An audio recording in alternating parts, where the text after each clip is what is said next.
اللہ کے نام سے شروع جو نہایت مہربان اور رحم والا ہے۔ السلام علیکم ورحمۃ اللہ صلی اللہ علیہ وسلم۔ سچے واقعات کے معزز ناظرین، بیان کیا جاتا ہے کہ بنی اسرائیل میں ایک انتہائی نیک شخص رہا کرتا تھا جسے اللہ تعالیٰ نے ظاہری حسن و جمال بھی بہت دے رکھا تھا۔ وہ اپنے ہاتھ سے زنبیل بناتا۔ دراصل زنبیل ایک طرح کی تھیلی ہوتی ہے اور فروخت کر کے اپنا گزر بسر کیا کرتا تھا۔ ایک دن وہ بادشاہ کے دروازے پر سے گزر رہا تھا کہ بادشاہ کی بیوی کی خادمہ نے اسے دیکھ لیا۔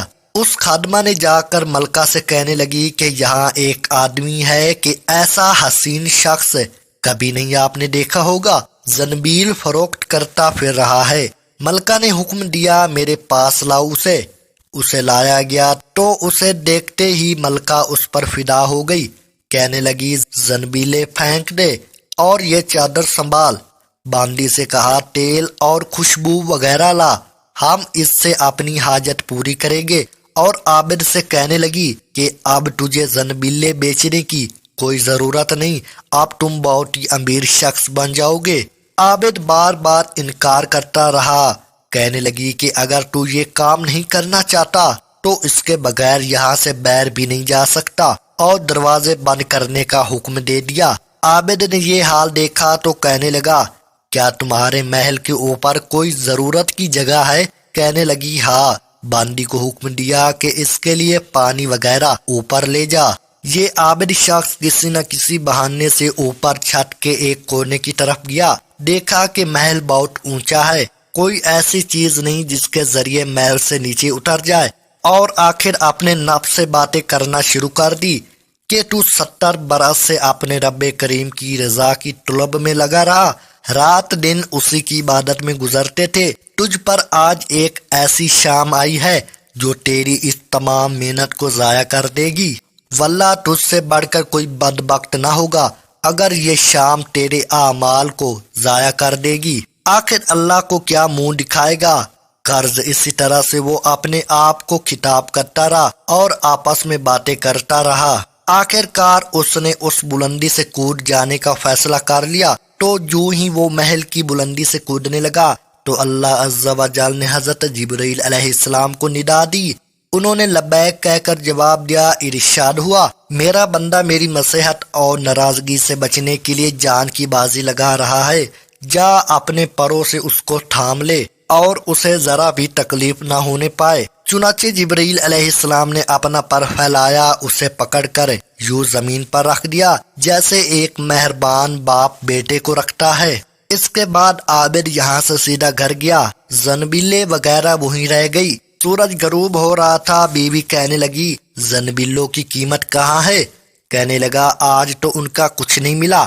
کہنے لگی تو آج رات افطار کی چیز سے کرے گے؟ کہنے لگا آج کی رات یوں ہی ذرا صبر سے کاٹ لے گے۔ پھر کہنے لگا اٹھ کر تندور میں آگ جلا دے، اگر ہمارے ہمسائے تندور میں آگ نہیں دیکھیں گے تو نہ جانے کیا خیالات ان کے ذہنوں میں دوڑیں گے، خواہ مخواہ انہیں پریشانی کا سامنا کرنا پڑے گا۔ بیوی نے اٹھ کر تندور میں آگ جلا دی اور خود واپس آ کر بیٹھ گئی۔ ایک پڑوسن آگ لینے کو آئی، پوچھا آ گئے؟ جواب ملا آگے بڑھ کر تندور سے لے لو۔ یہ عورت آگ لے کر واپس ہونے لگی تو گھر والی سے کہنے لگی کہ تو یہاں بیٹھی باتیں کر رہی ہے، ادھر تیری روٹیاں پک چکی ہیں بلکہ جلنے کو ہے۔ عورت نے اٹھ کر دیکھا، تندور بہترین روٹیوں سے بھرا ہوا تھا۔ عورت نے انہیں برتن میں رکھا اور خامن کے پاس لے آئی اور کہنے لگی کہ تیرے ساتھ اللہ تعالیٰ کا یہ معاملہ تیرے بلند درجات کی وجہ سے ہی ہو سکتا ہے، لہٰذا تو اللہ تعالیٰ سے دعا مانگ کہ ہماری باقی عمر خوشحالی اور فراخی میں گزرے، ہمیں کسی قسم کا کوئی مسائل کا سامنا نہ کرنا پڑے۔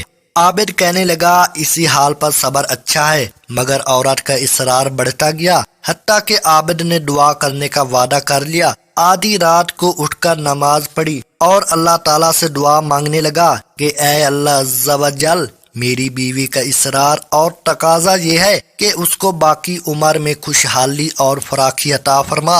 اتنے میں چھٹ پھٹ گئی، یاقوت اور موتیوں سے بھری ہوئی ایک تشتری نیچے آئی۔ جس سے تمام گھر جگمگا اٹھا۔ عابد نے بیوی کا پاؤں دبایا جو قریب ہی میں سوئی ہوئی تھی اور کہا کہ اٹھ کر بیٹھ، جو کچھ مانگتی تھی وہ سنبھال لے۔ عورت بیدار ہو کر کہنے لگی جلدی نہ کرو، اس مقصد کے لیے تو نے مجھے نہ ہی جگایا ہوتا۔ میں تو خواب دیکھ رہی تھی کہ سونے کی بہت سی کرسیاں بچھی ہوئی ہیں جو بہت سے ہیرے جواہرات سے لدی ہوئی ہیں، مگر ان میں سوراخ ہے۔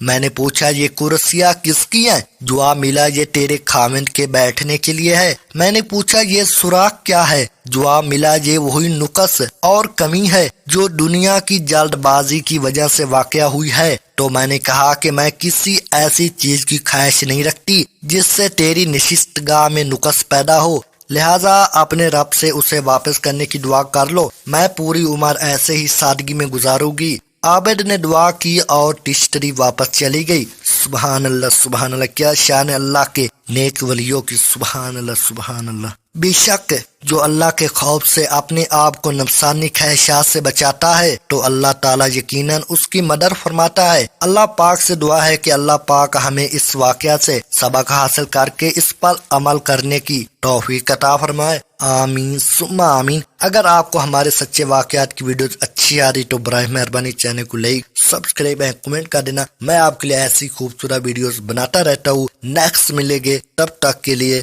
اللہ حافظ۔